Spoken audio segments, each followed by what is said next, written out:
I know that for my family, this is the last place anybody wants to be. So emotionally, it's difficult.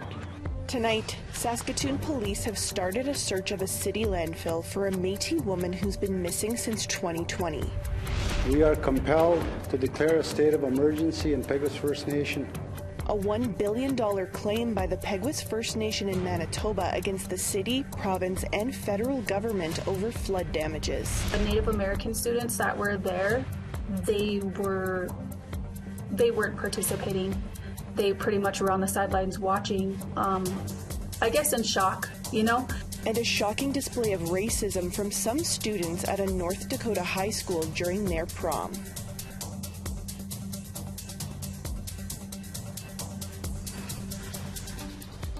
Good evening, I'm Savannah Kelly. Welcome to APTN National News. Pre-trial proceedings for the Jeremy Skibicki case continued in a Winnipeg courtroom today. The week has been all about the defense trying to get the judge to toss the jury. Skibicki is charged with 4 counts of murder. His alleged victims are all believed to be Indigenous. He has pleaded not guilty to all the charges. T.R. Wheatley joins us now. Day 3 of pre-trial proceedings saw the defense wrapping up their closing arguments, and one statement really stood out. The accused lawyers said they will be, quote, offering NCR defense, unquote, when the full trial gets underway on May 8th. NCR is short for not criminally responsible on account of mental disorder. Earlier this week, the defense had a pollster on the stand who they hired to conduct an online questionnaire this past winter. 905 Manitobans answered over 40 questions. That poll posed 3 defense strategies, including NCR, problematic DNA evidence, and self-defense. There were also separate questions dedicated to each alleged victim, asking whether or not the public knew the names of the women killed, Rebecca Contois, Morgan Harris, Mercedes Myron, and an unidentified woman the Indigenous community calls Buffalo Woman. The killings happened in the spring of 2022. Later in the week, another defense expert testified that jury members cannot avoid bias because of all the media coverage in the build-up to the long-awaited trial from 2022 until now. The witness referenced a 72-page document that lists 405 media stories and 129 other sources about the trial, including social media, Winnipeg police updates, and House of Commons debates. The defense said some of the information out there can't be unheard, including news about searching a landfill where it's alleged 3 of the women's remains are. It even became a Manitoba election issue. As well as the fact that most coverage alleged Jeremy Skibicki was a serial killer and associated this case with the broader systemic problem of missing and murdered Indigenous women and girls. The defense said that's why this case should be heard by a judge alone, especially with a defense approach of NCR. The Crown referenced 2 high-profile jury trials that had extensive media coverage where the victims were also Indigenous, including the Robert Pickton trial in British Columbia. The other was here in Manitoba, the Cormier trial where he was acquitted in the murder of Tina Fontaine, despite all the extensive coverage that even included phrases like Tina's death galvanized the Indigenous community. King's Bench Chief Justice Ken Joyle is presiding over this trial. He also presided over the Cormier trial. Judge Joyle will make his decision on Friday as to whether this will stay a jury trial or move to a standalone judge trial. As for the NCR defense, it is worth mentioning that during jury selection last week, potential jurors were also asked about their opinion on not criminally responsible on account of mental disorder. T.R. Wheatley, APTN National News, Winnipeg. Thanks, TR. For more in-depth coverage of this week's proceedings, head over to aptnnews.ca where you can see stories from our web reporter Kathleen Martins. The Saskatoon City Police have started their search of the Saskatoon landfill for a young Métis woman. Mackenzie Trottier went missing in 2020, but police say they recently found evidence from devices that led them to a specific area of the landfill. Our reporter Rachel May was at the search. Mackenzie, we love you and we miss you deeply. Mackenzie Trottier was 22 when she was last seen in Saskatoon on December 21st, 2020. After 3.5 years, the search has now moved to the city landfill. Saskatoon's garbage trucks are equipped with GPS tracking, and the landfill is divided by neighborhoods. This has allowed police to pinpoint a 930 square meter search area. Mackenzie's father, Paul Trottier, said today is a difficult but important part of the journey. The enormous amount of work that's going on behind us is staggering. I know that for my family, this is the last place anybody wants to be. So emotionally, it's difficult. Over the next 33 days, Saskatoon City Police, Calgary Police Services, and specially trained dogs will be searching for evidence regarding Mackenzie's case. Saskatoon Police Major Crime Staff Sergeant Corey Lenius said working with the RCMP and Calgary Police has given them access to tools otherwise unavailable to them. So the canine units from Calgary and the RCMP, they're specifically trained dogs, purpose dogs. There's only a handful in the country, and they were available for us to use during this period. When asked what the dogs were trained in, Lenius said they are human recovery cadaver dogs. At this time, the search is still considered a missing person investigation. Rachel May, APTN National News, Saskatoon. We want to hear what you think about this or any other story you see here tonight. Here's how to continue the conversation. If you have a story you want to share, send us an email to news@aptn.ca. To read and watch our stories, go to aptnnews.ca. You can find us online on your favorite social media sites, including TikTok, YouTube, LinkedIn, and X. Follow APTN News to join the conversation and see our latest stories. The man who killed a Casca woman from the Yukon community of Ross River in 2019 has been sentenced to a prison term. Our Whitehorse reporter Sarah Connors was at the hearing. The Supreme Court of Yukon has sentenced Philip Atkinson with a 9.5-year sentence in the 2019 death of Casca woman Mary Ann Oley. 59-year-old Oley was last seen the evening of July 31st, 2019 at Atkinson's home. Her lifeless body was discovered there the next day, where she was pronounced dead. While her death was originally not considered suspicious, an autopsy later showed her body had signs of injury, including anorectal trauma that caused internal bleeding. 68-year-old Atkinson, who was also Casca, was originally charged with first-degree murder a year after Oley's death. He pleaded guilty to the lesser charge of manslaughter as part of a plea bargain. The Crown and defense chose a joint submission for sentencing, meaning they agreed on the sentence.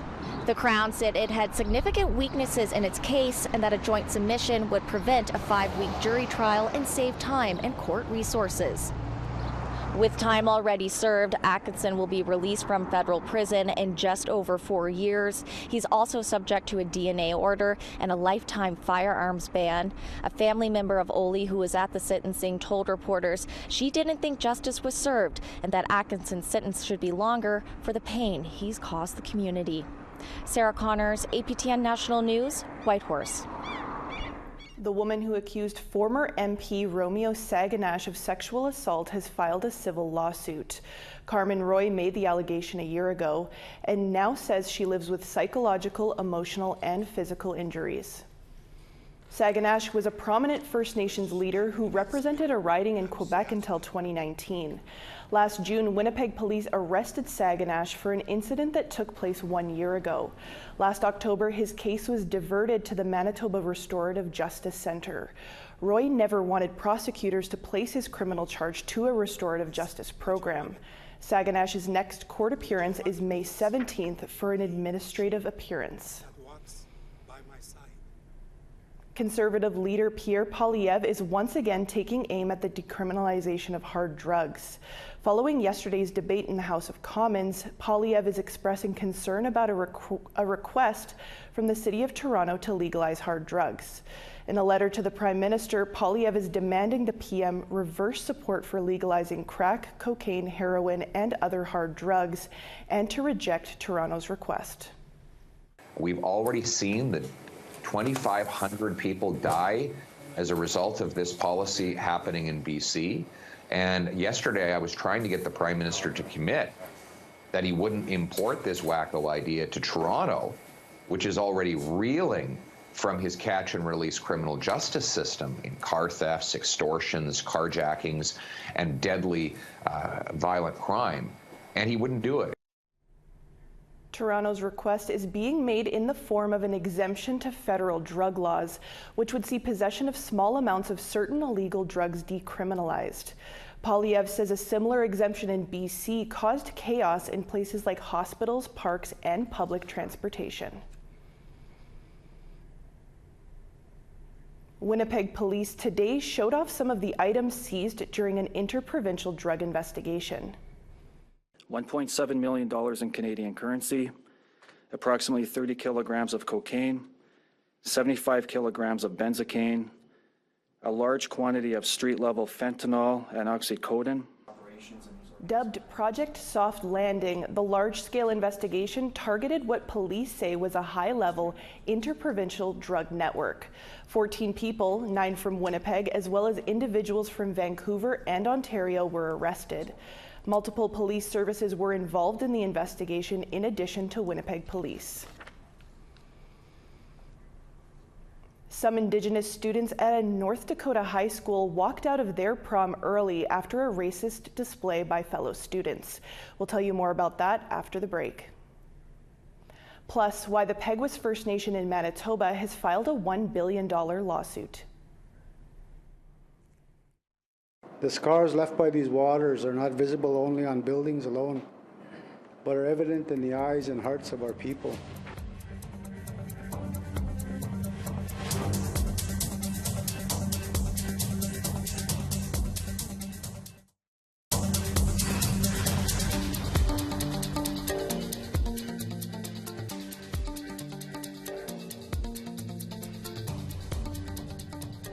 Peguis First Nation has declared a state of emergency in hopes of addressing a health crisis they say is driven by repeated spring flooding. The news comes a week after the community launched a $1 billion lawsuit against the province of Manitoba and the feds for flood damages. APTN Sierra Bettens reports. Over the past 2 decades, repeated floods have devastated Peguis First Nation. This week, after launching a $1 billion lawsuit and declaring a state of emergency, the community hopes those in power will finally take action. On the land that Chief Peguis once protected, we are compelled to declare a state of emergency in Peguis First Nation. This declaration is driven by a severe crisis that affects not just our lands and homes, but the very spirit and mental well-being of our people.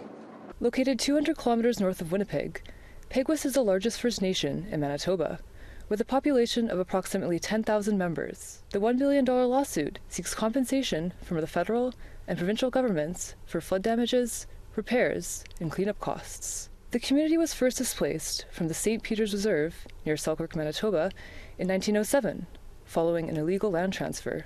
Today, around 549 members are still displaced from the flood of 2022. Chief Stan Bird says there are over 180 condemned houses in Peguis. However, some families, lacking options, live in them. The scars left by these waters are not visible only on buildings alone, but are evident in the eyes and hearts of our people. A press release from Peguis cites increased reports of self-harm, domestic violence, and substance abuse in the last year. Patricia Caribou, lead of the Peguis Wellness Team, wants more autonomy from Indigenous Services Canada to address these issues. The answer is to allow Peguis to do what they see fit. How to help the families, how to help the individuals, how to help everybody. Peguis has their own answer for all mental health, physical health, the whole holistic healing of the community. Mike Sutherland is the band's director of special projects. He says the flooding is driven by farming in surrounding areas. Riparian areas, swamps, and wetlands have been eliminated in the rural municipality south of us. So, and those things hold water, right? To prevent water from flowing, and they're there for a reason. But yet, because of agriculture, they're all gone. While the community is part of a federal and provincial working group, Sutherland says they're still forced to prioritize crisis intervention over long-term prevention. How many times do we have to flood before they do anything? Like how many people have to die that are living out there, overdose? or suicide, or elders dying while they're away from home because they're lonely. I mean, this has been our homeland for over 100 years. After decades of fighting for action, Sutherland says Peguis no longer wants studies. They want solutions. Sierra Bettens, APTN National News, Peguis First Nation. The federally owned Trans Mountain Pipeline expansion is now online. From here on in, nearly 900,000 barrels of bitumen will be shipped from Alberta to the BC coast for export. The pipeline was purchased in 2018 from Kinder Morgan for $4.5 billion. But delays and cost overruns ballooned the final cost for Canada to $34 billion. The expansion is expected to increase the value of Alberta oil by opening up Asian markets for the first time. An Indigenous mother from Porcupine in Standing Rock Reservation in North Dakota is speaking out this week about 20 Caucasian students who were caught on video mocking Indigenous powwow dancing during their annual school prom. This video was recorded on the night of April 20th at Flasher Public School in the small southwestern rural town of Flasher. Students can be seen dancing powwow incorrectly, screaming and hopping on one leg. Numerous Indigenous students from Standing Rock also attend school at Flasher and were taking part in the prom. They became visibly upset after witnessing the incident and decided to leave early. Mary Carey Moccasin, the mother of one of those students, questions why school staff didn't stop what was happening and called the incident offensive, racist, and disrespectful to Indigenous people. Flasher Public School Superintendent did not respond to APTN News for a comment, but on the school's Facebook page, he said, "At no time was there any intent to disrespect the Native American culture. To the Native American people, we are sincerely apologetic. At Flasher Public School, now is the time to educate both students and staff on cultural sensitivity issues." The school now has 2 crisis counselors on hand for its students. Carrie Moccasin hopes school staff and students take the cultural sensitivity training seriously and learn from what she calls mistakes from that night.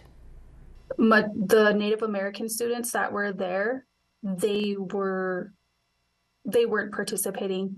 They pretty much were on the sidelines watching, I guess in shock, and some of the students, the non-Native students that were dancing, pretty much mocking us, were coming up to the Native students and telling them, you should be out there, get out there in the middle, you're Indian, go out there and dance. We need to take one more quick break. When we come back, we'll tell you about a 3-day Indigenous Apprenticeship Forum underway in Burnaby, British Columbia.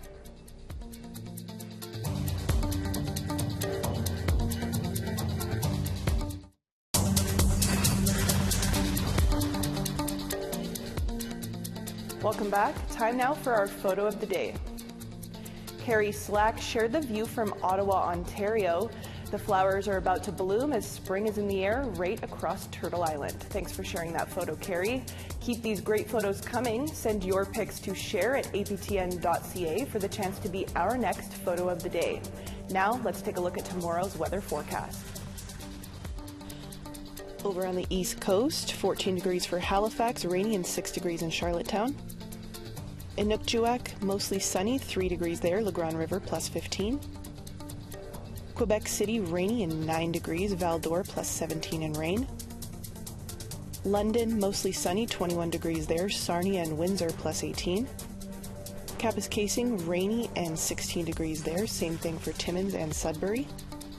God's Lake, rainy and 11 degrees, snowy and 3 degrees for Puckatawagan. Winnipeg, rainy and 10 degrees there, Barons River, mostly cloudy and 12 degrees. Regina, rainy and plus 8, Yorkton, plus 12 and rain there as well. Stony Rapids, snowy and 4 degrees, Uranium City, sunshine and plus 9. Sunshine and 8 degrees in Fort Chip, high level, plus 16 and sunny. Calgary, snowy, 5 degrees there, Edmonton, plus 10, mostly sunny. Penticton, sunshine and 20 degrees, Bella Coola, plus 19. Fort Nelson, mostly sunny there, 17 degrees. Prince Rupert, sunshine and 14. Mayo, 15 above there. Whitehorse, sunshine and 15 degrees. Wati, mix of sun and cloud, 10 degrees there. Yellowknife plus 11 and sunshine. Paulatuck, snowy and -8 there. Colville Lake, -7. Baker Lake, snowy and -3. Cambridge Bay, mostly sunny, -2 degrees there. Aglulick, mostly cloudy and -10. Iqaluit, -3.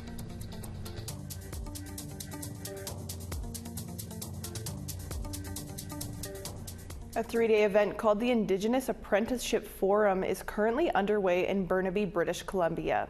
Our APTN's Tina House joins us now with more on what's happening over the next few days. Tina? Thank you. We're here at the Indigenous Apprenticeship Forum in Burnaby, BC, and joining me today is the CEO of Access, Lynn White. Lynn, nice to see you today. Oh, thank you so much. So nice to see you here. Can you tell me what's happening over the next couple days? Yes, we're having an apprenticeship forum.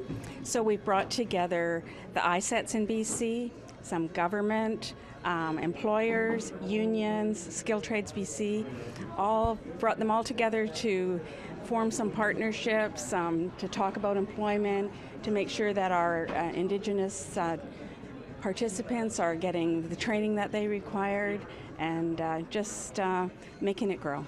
That's amazing. Lynn, now you're at the forefront of creating opportunities and training opportunities in particular for Indigenous people. Tell me what your organization does. Oh, well, one of the things that we do is train for apprentices. We have a whole department, our trades department, and so we work with all the people in Metro Vancouver that want to be a tradesperson. We put them through training. They go into our database and we follow them. Some people say we stalk them until they get their red seal. So that might be 4 years, because that's the minimum it takes to get it. We've had some people, it takes them 10 years or 12 years, but we just stick with them. We support them. They're attached to a job coach who leads them through, makes sure that the barriers that they come across are removed, and get employment for them. That's exciting. Let's talk about opportunities now for Indigenous people to get their apprenticeship. What are the opportunities, and what are the chances of someone wanting to get that apprenticeship? Oh, the opportunities right now are massive. There's such a demand for skilled trades people, and we have a lot of women who are going in, which is really exciting. And one of the most successful programs that we have is the electrical program, and we've developed, along with our partners, EJTC, and Skill Plan, we've developed a pathway so they don't have to have the physics and the hard stuff to get in. We have a pathway through that, and over the past year we've graduated about 24% women. Wow, that's amazing. Well, congratulations on the success of your organization and many others that are here today. Thanks so much, Lynn, for joining us. Back to you in studio. Thanks, Tina. And that's all the time we have for your midweek news. As always, for news anytime, you can visit our website at aptnnews.ca. I'm Savannah Kelly. Marcy Miigwech, thank you for joining us tonight. Take care and have a great night.